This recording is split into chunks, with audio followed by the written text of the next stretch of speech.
Hey guys, welcome back to the Project Horse series. This is episode 2.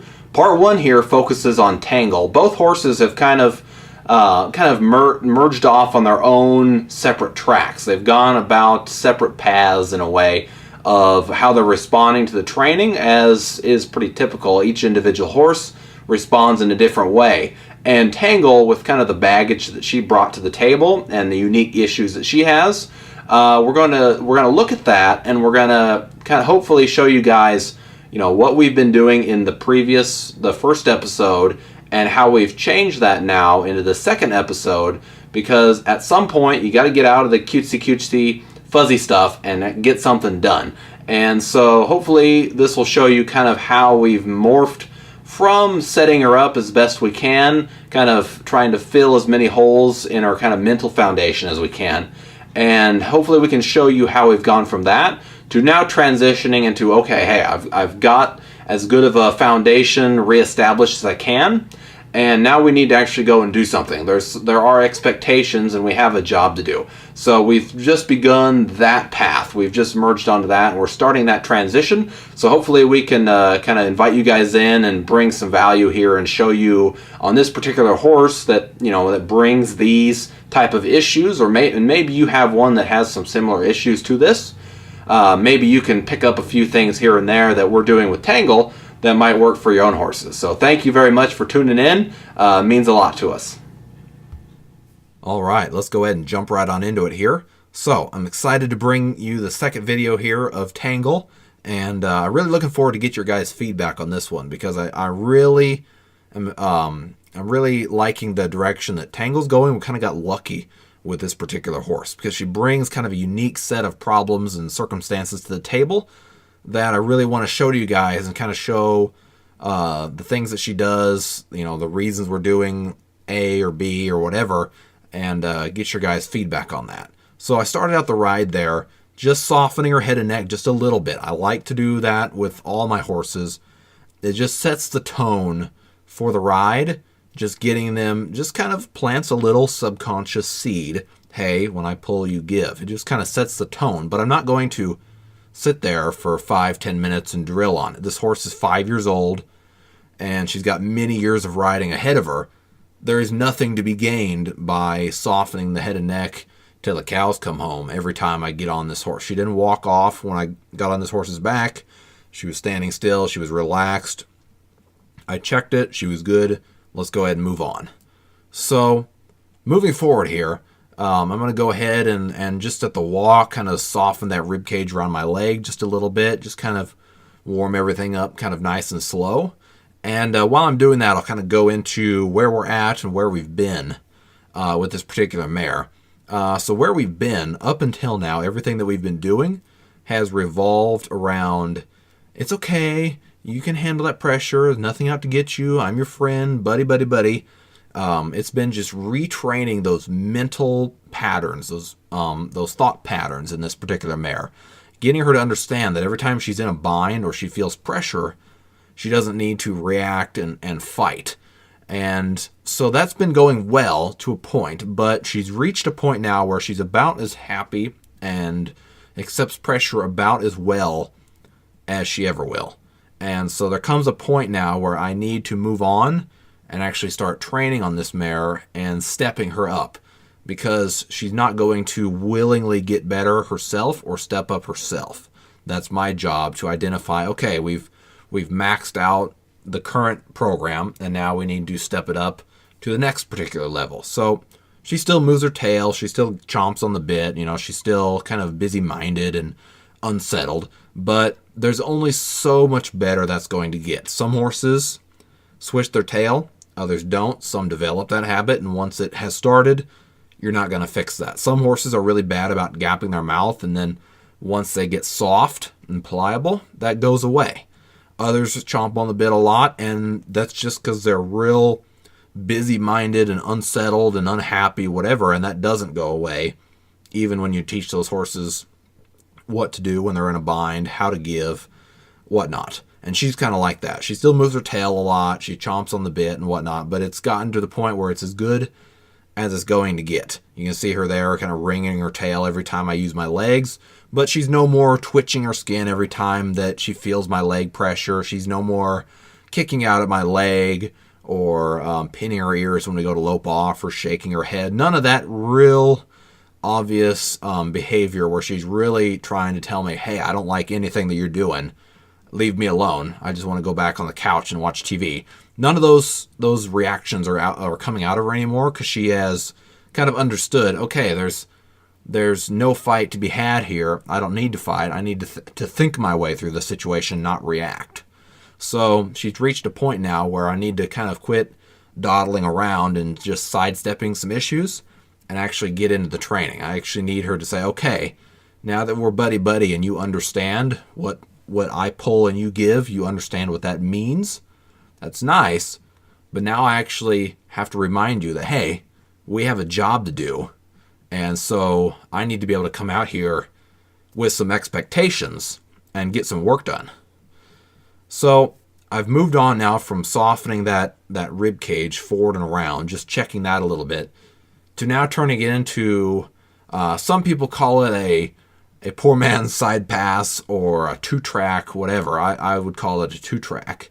I'm just softening this mare. I'm bending her around to my toe, and I'm softening that rib cage off my inside leg. So in that case right there, my left leg, I want her straight from her shoulders, rib cage, all the way to her hindquarters. I want that straight, and I want her softening around to my toe. And her natural reaction is going to be just to follow that nose around, like right there. Like she wants, see right there, when I had to take a hold of her with that outside rein and kind of block her, her natural instinct is when you pull the rein, she just says, okay, we'll go this way. And she doesn't really think about what's going on. So this is one of my personal favorite exercises to get that rib cage really broke loose, because I can isolate and teach her that just because I bend your head there doesn't mean you just need to dump everything to the inside and ignorantly follow your nose. I need to be able to take a hold of you and bend you there, but then move your rib cage the opposite way. And this particular exercise, there's many schools of thought on this. Some people swear by it and they think it's the greatest exercise known to man. It gets the rib cage really broke loose and whatnot. Other people say, oh, you're teaching them a bad habit not to follow their nose. Me personally, I really love this exercise, and I think it gets a lot of stiffness and resistance out of a horse.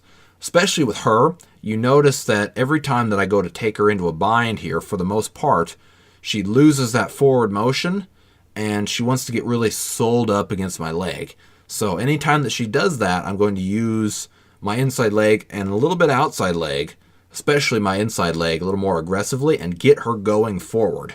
You saw me doing that several times at the very beginning, saying, hey, you need to go forward. And I kind of motion forward with my hands. She needs to go somewhere, like right here. She needs to get off my leg and go forward.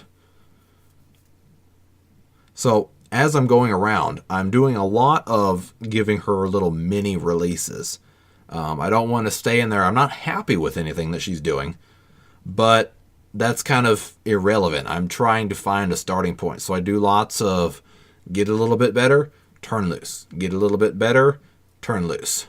Pick up there. See how she immediately, as soon as I bent that head, the first thing that she did was stop. Now, I'm not going to make a big deal of that and kick on her. She's very green with this particular exercise, and some of that is going to iron itself out in time. But that's what the whole point of doing this exercise is, to fix problems like that. She needs to think, soften, get off my leg, go forward, not soul up and stop, and then think, how do I react to this? You know, she's kind of almost, in a way, kind of bracing up, kind of waiting for me to do something, some sort of provoke her a little bit so she can decide how she's going to react to it. I need her to say, no, you need to be pliable, melt like butter. Just let me take a hold of you without that resistance. Now, one thing I will say, too, that we saw this a lot at the clinic when we worked on this particular exercise, is if I'm coming up to a fence and I haven't got that horse softened, I'm going to use a little bit of my outside leg. So in this case, it would be my left leg. You saw how it came over to that corner, and then I kind of spun her hip around. I'll kind of use that outside leg tap her there behind the girth, and that'll kind of shut down that front end and help me get that hip swung around. That way I don't have to release just because I'm coming into the fence. I can stay there until she actually gets off of it. And now here, this particular instance, as I've been going around for like a complete circle and a half, the whole time, the reason I haven't released here is because she's not getting off my leg until there, that where I released there, but she wasn't really getting off my leg. She was more so escaping my leg. And there's a very big difference, and that really comes down to feel. But as I'm going around there, she's really trying to run that shoulder off to my left, and she's like really getting off my leg, but more so running off my leg. She's not softening that rib cage off my leg as she is so much running away from my leg. And there's a big difference there, and that's super important. An exercise like this will not work if you just focus on, as soon as you feel my leg touch you, you need to dart out from underneath of it. Technically, yeah, they're getting off your leg, but really what you're doing is you're teaching them to escape pressure. I want her to understand that when she softens, when she submits to pressure, I'll release, not when she escapes from pressure. Like right there, she's kind of trying to escape it. And I guess maybe for a visual, what you might say is escaping pressure, how you could maybe determine it visually, is starting out this session, she was real sluggish. She was real sticky. Every time I'd press with my leg, she was really sold up. And then all of a sudden, she's like jogging around off my leg. And so like a switch flicked, and now all of a sudden she's super responsive and a little too responsive and really hustling off my leg. So visually, that maybe is a way that you could kind of determine whether she was actually softening off my leg or running away from it. So we move into the jog here, and what I'm trying to do here is I'm going to go back and kind of review what we were doing previously, especially when we get into the lope, but then talk about what I'm doing for my warm-up here. And as I jog around here, my main focus is she needs to go somewhere at the jog. Like I'm trying to kind of push her about as fast as I can get her to jog without her loping. And as you can see, that's not very fast. And she's not wanting to step out there. She's wanting to hide her head down in that denial position again, which she's famous for. It's her favorite position to be in.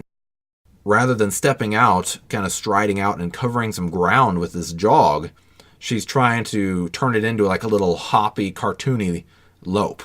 And so like right there when she broke into lope, I just tipped her nose, pulled her around just a little bit, and then turned her loose.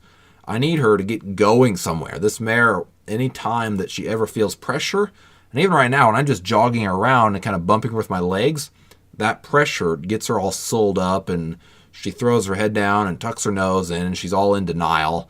And so I'm just up there like, no, you don't have time to be getting ticked off about this and wallowing in your self-pity. We got to get going. You got to get moving somewhere. So I'm trying with everything I do at the jog to encourage this particular mare to get going somewhere. Go forward. Let's move out. We got places to go. So I'm going to go back here and just cover what we'd been doing previously. Just jogging around, steering her around, and when I'm in that circle steering her around, I'm just squeezing with my legs, kind of just pressing my spurs there, nagging her with my spurs, laying the rein across her neck there. Then I pick up, and I'm just waiting there for her to come back to my hands and feel her have a little confidence and lean into that bridle just a little bit. And then I slowly release. I'm not trying to soften her up or rock my hands and get her off the bit. I'm just getting her to have some confidence pushing against my hands a little bit. I almost want her to feel a little bit heavy in the bridle. I don't want her disappearing off my hands and feeling that softness. With my legs, I want her to understand that when she feels my spurs pressed against her, that doesn't mean sull up more and throw your head down in even more denial, but rather ignore it. Just ignore it. Just go somewhere and ignore what I'm doing.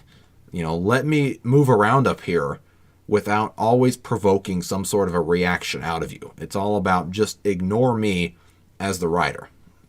So that's been the program up to now with this particular mare. And like I mentioned earlier in the video, everything now is kind of flip-flopping. I'm not totally abandoning this right here. I still like to do this in my ride because it's just a great little kind of reminder that, hey, we're friends, buddy, I can be nice, you're nice, blah, blah, blah. But there comes a point where I can do this till the cows come home and make it look great, but it's all fake. Because the moment that I ask her to do something, oh boy, then the demon surfaces. And that's the whole point of why we're transitioning now from doing what I just been doing there, guiding her around, to now this, which is starting to isolate the body a little bit and asking her to actually do something. So pay attention right there, especially as she's two-tracking around. Notice how her whole, from her shoulders to her ribcage to her hip, see how it's all just dumping to the inside there, like it's all moving together like a really, really sloppy two-track. This is what I do not want right here. I specifically did this just to kind of show where she's at. This technically she's doing a counterbend, but not really. There's doing the exercise and being mentally engaged with it, and then there's doing the exercise and just going through the motions. And that's what she's doing right here, is just kind of going through the motions. So when I ask her to counterbend or front around the rear or reverse arc, whatever you want to call it, I'm going to use in this case, my outside leg. So it would be going this way, it would be my right leg. And I'm going to bring it back farther towards her flank, towards her hindquarters, to try and block that hindquarters from dumping to the inside. And I'm going to pick up on, as you can see my left hand there, my inside hand, to try and pick the shoulders up and get them moving more. Try to get her, kind of lift her shoulders up, move them over into my circle, so to the right, but at the same time block her with my right leg and almost push her hip to the left. You see how she was almost kind of crossing up underneath of herself with that right hind foot up over her left hind foot? That's kind of what I'm looking for in a way. I'm almost looking for her to push her hips, like right there, to the left and her shoulder to the right. Because I need her to understand that she needs to be able to isolate that shoulder and not just sloppily and absent-mindedly dump everything to the inside.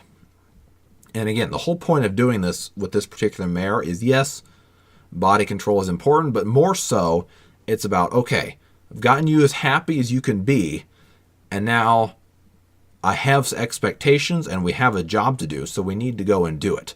So there comes a point where just jogging around and steering and making everything look pretty and just barely picking up on them and riding around like a fairy, there comes a point where that just becomes fake and pointless. We need to actually get somewhere. If a young kid is going to ride this horse and she's not going to know how much pressure to apply, she's not going to have developed that feel. She's going to pull too hard here, and she's going to kick too hard there, and she's going to be pulling the horse, and she's trying to steer it to the left, but the horse was bent to the right, and so the horse feels that rein and keeps looking more to the right, and she's just going to pull harder and harder and harder, and she's looking over at her friends that are over at the concession stand at the fairgrounds. She's like, let's get over there, and she really pulls and pulls and pulls, and the horse has to be able to take that pull, and they've got to be, bent around to their opposite flank, and okay, yeah, I know what we need to do, and just get off of that without having a massive throwdown.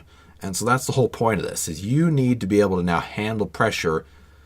The fairy stuff is nice, and I can be the good cop here and just be nice all the time, but the reality is that's not going to get the job done, because in the real world, when things happen that you cannot prepare for, she has to be able to handle that pressure.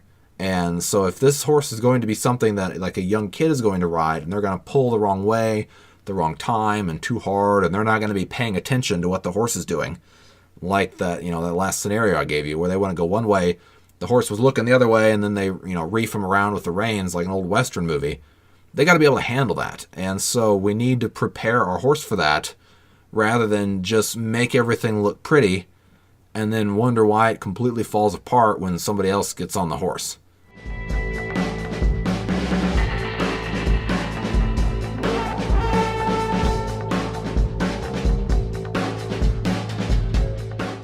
All right, so we move into our loping now.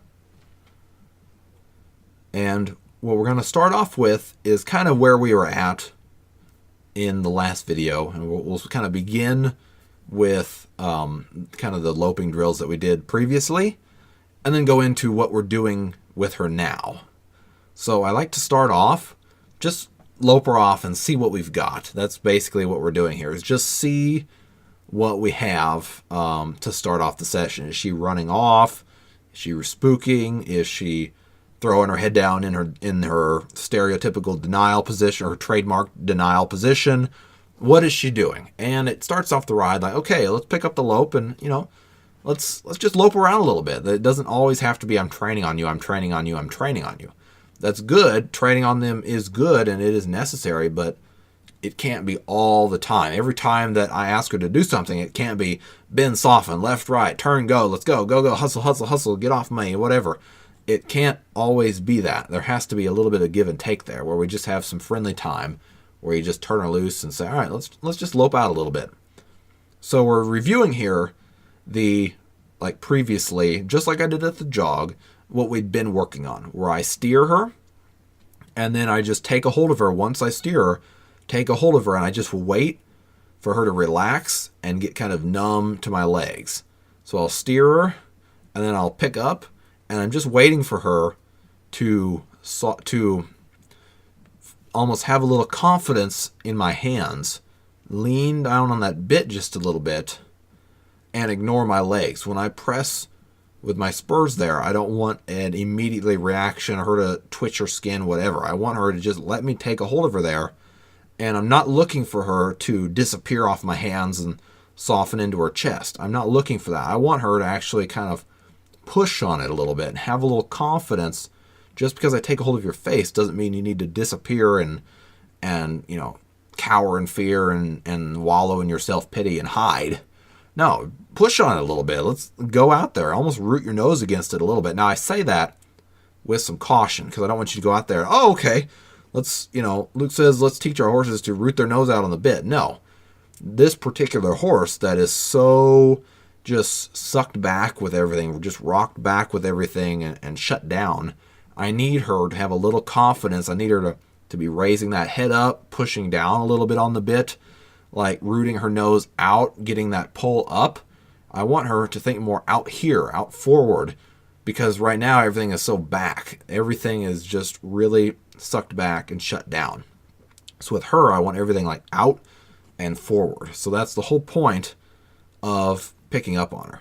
So now we're going to go into actually starting to take a hold of this mare in different ways that are going to surprise her, because all the loping around in circles is cute, and yeah, it can fake it and make it look great, like, oh yeah, look at that, she's just lets him take a hold of her and blah blah blah. But again, I can't stress this enough, it's fake. It's completely fake.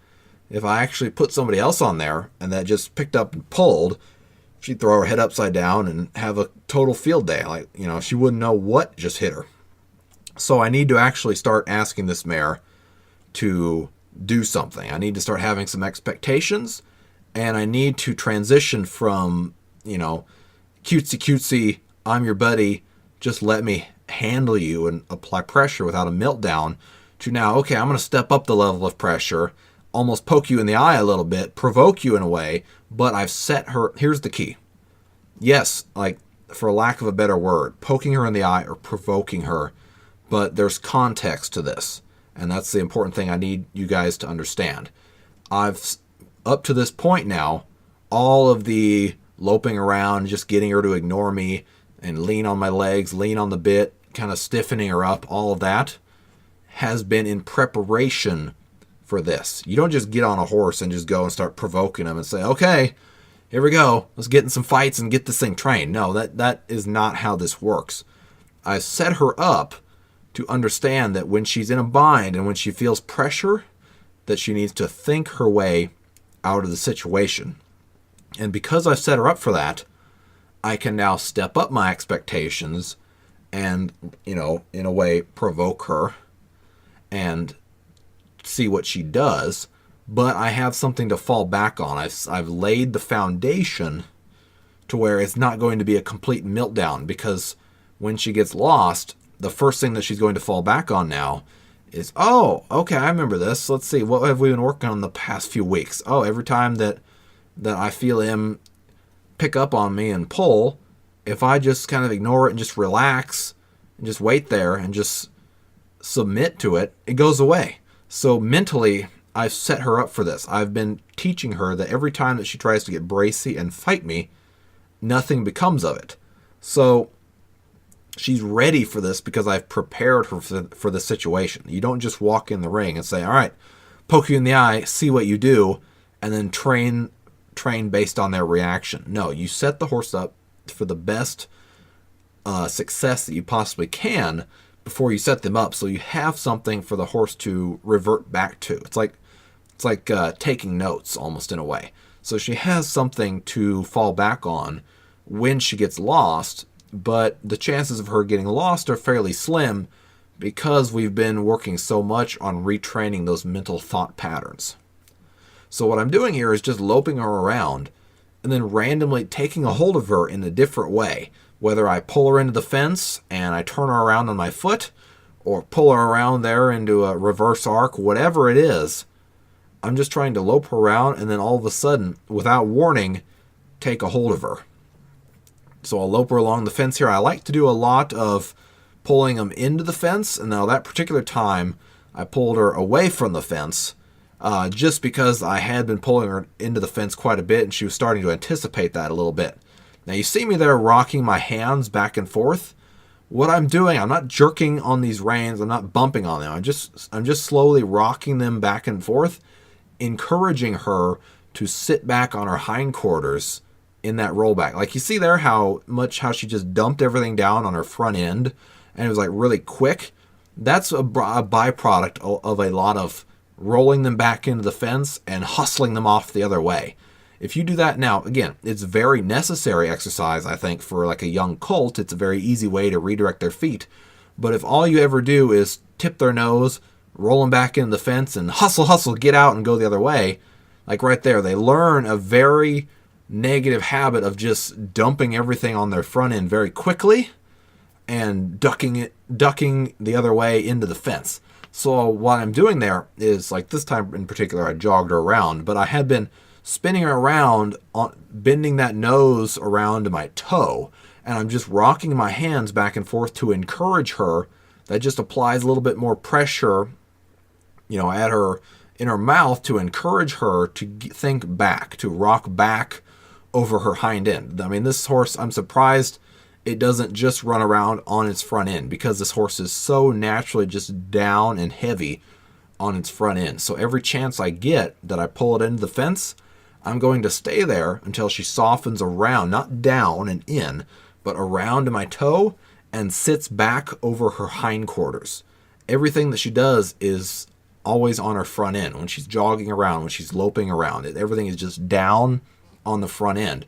And from doing so many just turn and go the other way with those rollbacks, she's learned to just throw her shoulders into the ground really hard and really quick and then just dart into the fence. So every time that I roll her back now, I immediately either take it into a bend or into a spin, something to get, and I stay there until she either, if it's like a bend or a jog, I wait there until she gets soft around my leg, softening that rib cage.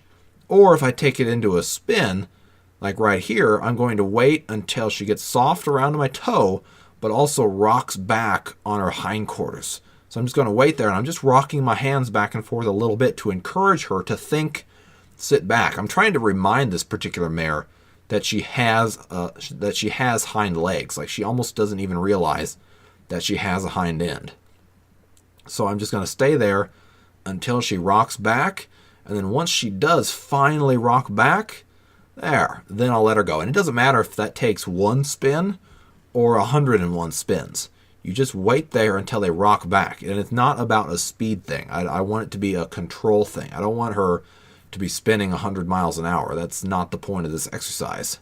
Right there, we're just loping across the middle, and I just pulled her off that left lead into a spin and loped her off again. But again, I stayed there until she rocked back on her hind end. I'm encouraging her by rocking my hands gently to think, get back, because this mare has no real concept of, oh, I have a set of hindquarters back there. Like, she's almost like one of those guys at the circus that they just walk around all day entertaining the crowd, walking on their hands. That's almost the way she moves. So anything I can do to encourage her to get back onto her own haunches, I will. So then I lope her off again and just lope her around. There we go. Pull her into the fence. And now this time, yeah, I two-tracked her off the fence. But you notice again, when I pulled her into the fence, what was her first reaction?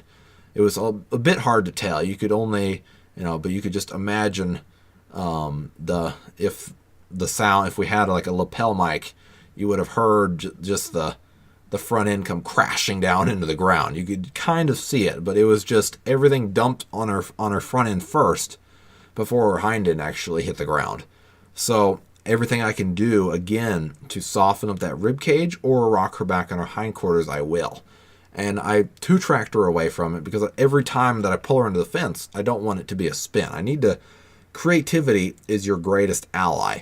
So whether I do a counterbend or reverse arc, or I do this two-tracking or spinner, whatever it is, it doesn't really matter as long as I'm keeping it creative. I might, pull her into the fence and take it into a spin 3 times in a row, and then the 4th time I might two-track her off the fence. Just keep it new and keep it interesting for the horse. You don't want them to start to realize what's coming. Especially a horse like this that thinks that she knows the game and is in complete denial and self-pity mode. I don't want her to know what's coming. I always want her to think that I have something else up my sleeve, so she can't just say, oh, he's got to pull me into the fence and spin me around, and then she'll start preparing for that every stride. No, I don't want her to start picking up on a pattern and prepare for it.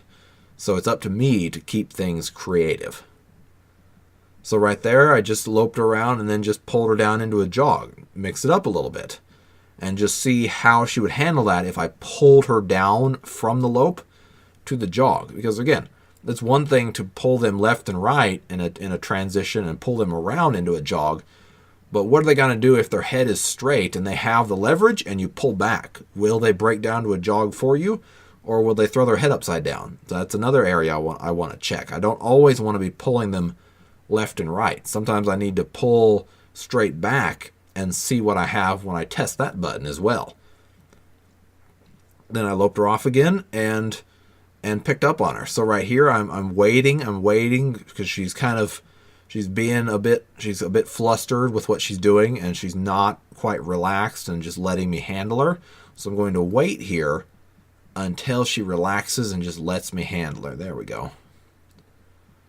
So I pulled her around again, that time off the fence, because I'd been doing a lot of pulling her into the fence. So that time I just turned her toward the inside of the arena. But again, took her right into that spin. I need her to, yes, I want her to move her shoulder off my leg, but speed is not the name of the game. It's getting her rocked back on her hind end that is the important thing here. Now pay attention here the way that she's bending around. I wanted to make a note of this in particular. Watch especially her hind end, the way she steps around. And you see how she's getting real reactive and pissy when I use my spur there to soften her up. But you notice how little that she engages and bends that rib cage around my leg?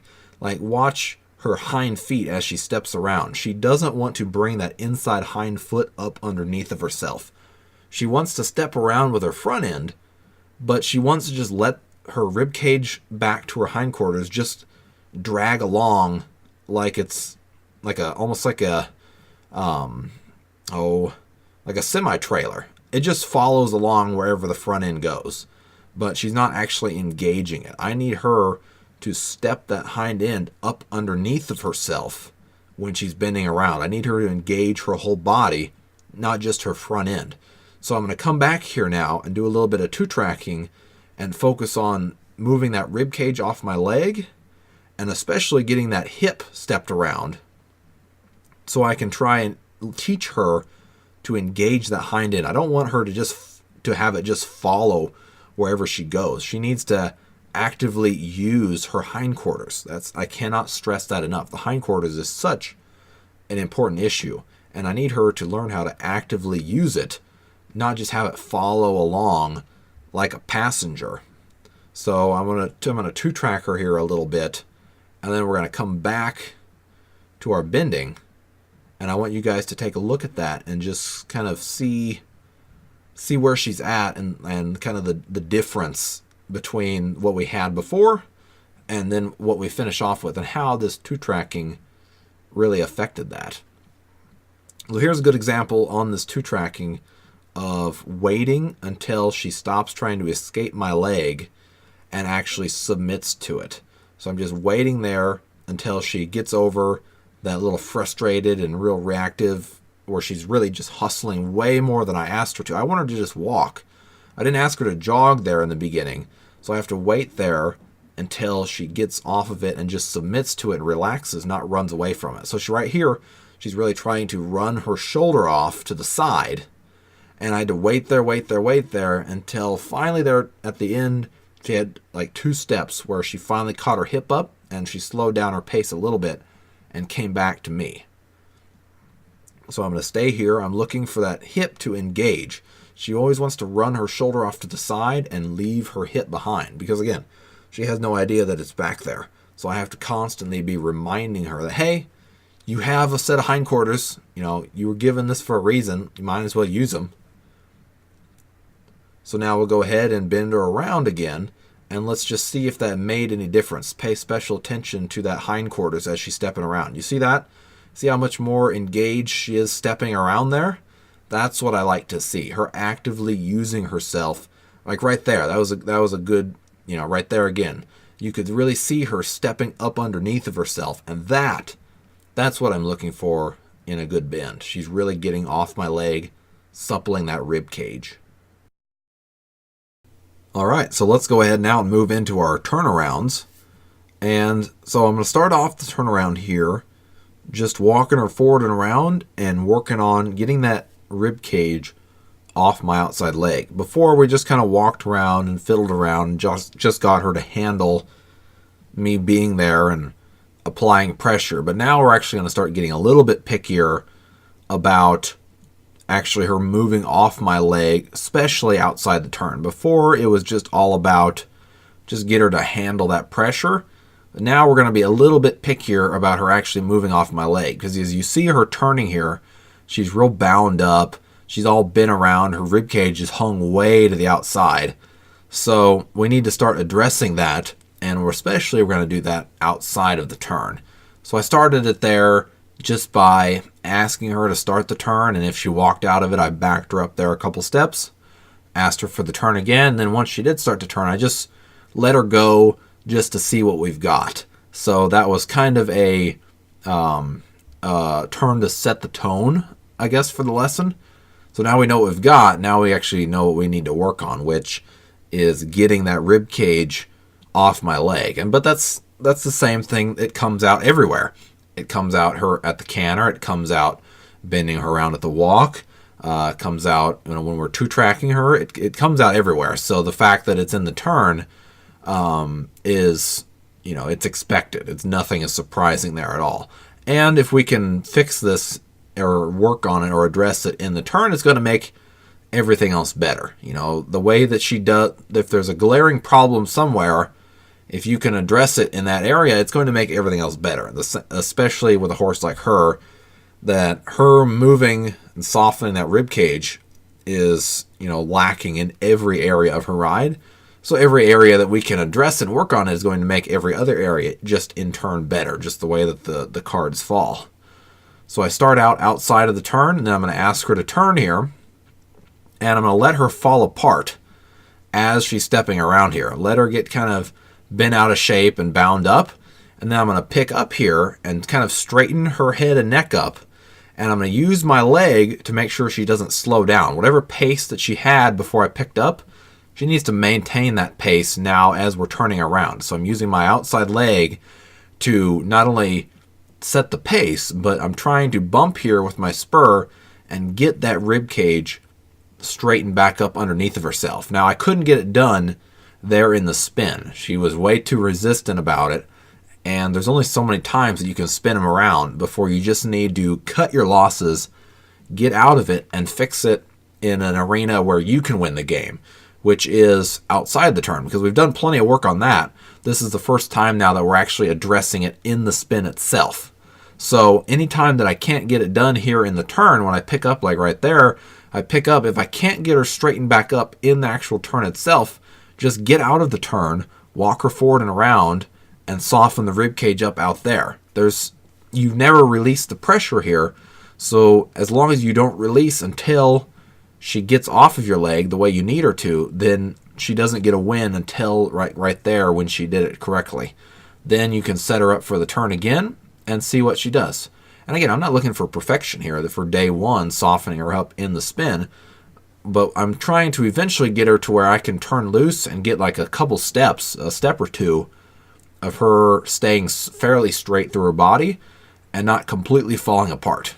And if I can get just a couple steps, like right there, that wasn't too bad. If I can get a few steps where things don't totally fall apart, I'll take that, because again, we're in the game, especially important with a mare like this that doesn't have a lot of natural try as it is. So when she starts getting real confused and tired, she starts to shut down very quickly. So it's important for me that I keep kind of hand feeding her with little wins here and there. So was it perfect? No. But this is day one of actually trying to straighten her up in the turn itself. So I'm not looking for perfection. I'm just looking for some sort of a starting point. Like really, when you start something like this, the last thing on your mind is actually get it better today. You're just trying to kind of set the tone and set her up and get her to handle this new means of pressure that she's never had before. And you're just going to set it up like for tomorrow. You kind of need that mentality. I'm setting up this maneuver, this exercise. I'm just trying to lay the groundwork so I can actually get something done tomorrow. And then if you do end up getting something done today, well, that was a bonus. But you're not out to say, all right, this needs to be dramatically better right here, right now, because then you'll just end up drilling on it. So do I like her, kind of stepping back behind with her inside or that right hind leg? No. But that's the least of my worries right now. Once I get her to understand how to move her rib cage off my leg, a lot of that stuff will go away in time, because right now she has no idea in that spin how to move that rib cage off my leg. So what is she going to do? She's going to default to what she naturally knows best, which is to get sold up, sucked back, and hide in her wallow in her self-pity in a way. So I'm not concerned about that in the least. That's going to iron itself out in time. I'm only working on one thing and one thing only, getting that rib cage up underneath of herself in that turn, because that's going to fix a lot of the things that she does. That's going to fix. When I ask her to turn and she kind of bobbles her head around and moves it around and kind of looks in and out and whatnot, as long as it's not too bad, as long as she's either looking straight or relatively into the turn, I kind of leave it alone. I don't like when she moves her head around a lot, but that's the least of my worries. It's all about getting that rib cage straightened up and back underneath of herself. And then once I do that, a lot of those other little things that she'll do that I don't really like, they'll just go away as the maneuver gets easier for her and she has a better understanding of it. You got to pick your battles in it. What is the biggest priority right now? And it's get that rib cage off my leg. Out here this time in particular, she was really struggling. She didn't want to get off my leg there. So I really had to use my outside leg there, roll that spur, and bump her with a couple times to get that rib cage off my leg. Then I released, and I asked her for that turn again. If she looks to the outside, I'll help her a little bit with my inside rein to keep that nose straight or looking in just a little bit, and just see what she does in that turn. And again, I don't want her going slower, so I bumped her there a little bit with my outside leg to speed her up just a tad because she was trying to slow down. And especially when I take a hold of her here, when I take a hold of her, I do not want her slowing down. Whatever speed we had on a loose rein, she needs to maintain that speed when I take a hold of her. Nothing should change from turning on a loose rein to turning with me picking up on her. She shouldn't have a dramatic reaction to that. So that's another thing that this is working on, because she's never had that before. This is the first time she's experienced this in the spin itself. So I'm trying to get her to understand that just because I take a hold of you there in the turn doesn't mean you need to have some sort of drastic and immediate reaction to it. So that time there, it wasn't great. It wasn't maybe to the level of the last time, but it was a dramatic improvement because we were kind of going through, there's peaks and valleys with the horse training, and we were kind of in a valley right there where she was really struggling on that side, and she wasn't getting it. And finally that time, it was measurably better than it had been when she was in that little valley. So that was where I released the pressure and found a way to give her a little mini win so that we could progress. It wasn't maybe as good as the last time that I stopped her, but we had ended up going into a valley for a while where she was really just not finding it.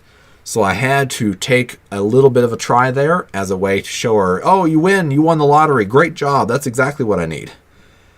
And, again, for a horse like this, that's super, super important. Just learning, okay, what is my priority here, and picking your battles. Could that be better, or was that good enough for her right now and something that I can build off of? You're always better off with a horse like her that has very little try and just natural desire to, want to cooperate. A lot of the time you're better off saying, okay, I can build off of that. I'd rather not get greedy. It's kind of the safe bet to go. Now, there are times where you need to say, no, yes, I could technically take that, but she wasn't really giving me anywhere near the try that I should expect as a minimum. But right there, I felt like I could build off of that. It was a positive gain that I could build from. So same thing this way. I'm working on straightening up that rib cage, getting it up underneath of herself, and again, starting outside of the turn, softening it up, and she's a little bit better this way, which isn't saying a whole lot, but she's a little bit better this way than the previous way. And the last time that I released it to her, she was actually stepping around fairly decent for her. But I can't stress enough softening it up outside of the turn here, and then turning her loose and going into the turn. You do most of your work is done outside of the turn rather than inside the turn itself. I don't want this to be a really difficult and hard place to be.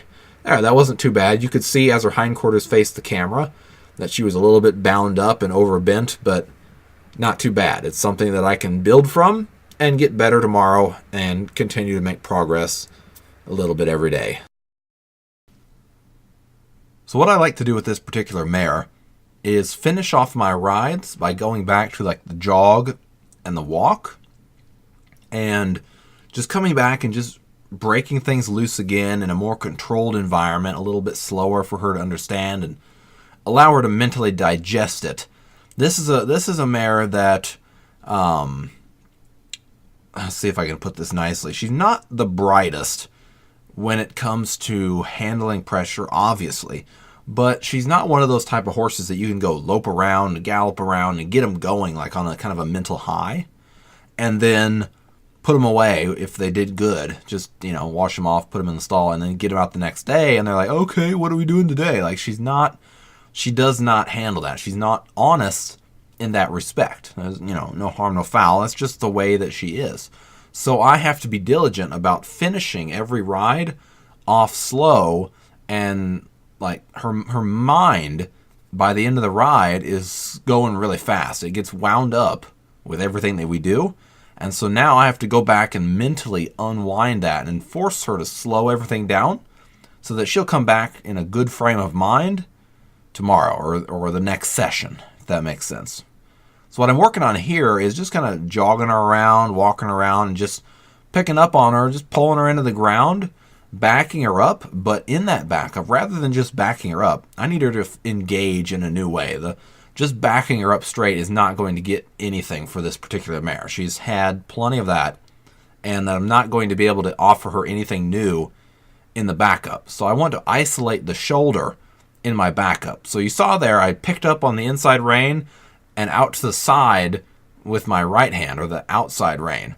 And what that does is it lifts up her shoulders, and the outside rein kind of gives her a direction to go.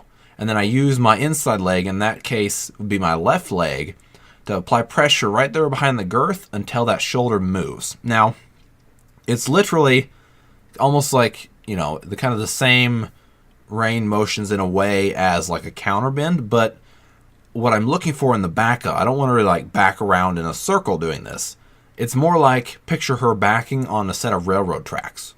Her front legs are on one rail, and her hind legs are on another rail. That's kind of what I'm looking for. She needs to back straight, but her front and hind legs are on two separate tracks as she goes backwards. I'm just working on isolating that shoulder, but really I'm just trying to, take things that she knows or has done a lot and put a new spin on them. And she needs to learn how to handle and accept things like this. And that's the name of the game with this particular mare right here, is handling and accepting things. That's if there's one thing that, if this horse has one constant or in its program, it needs to learn how to handle and accept pressure and just allow me or whoever to train on it.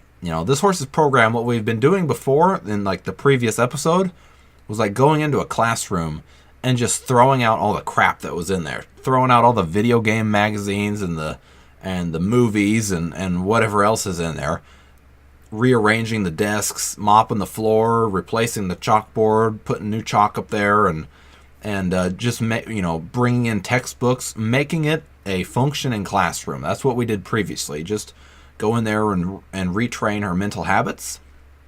Well, now that's done, but that classroom isn't just designed there to sit there and look pretty.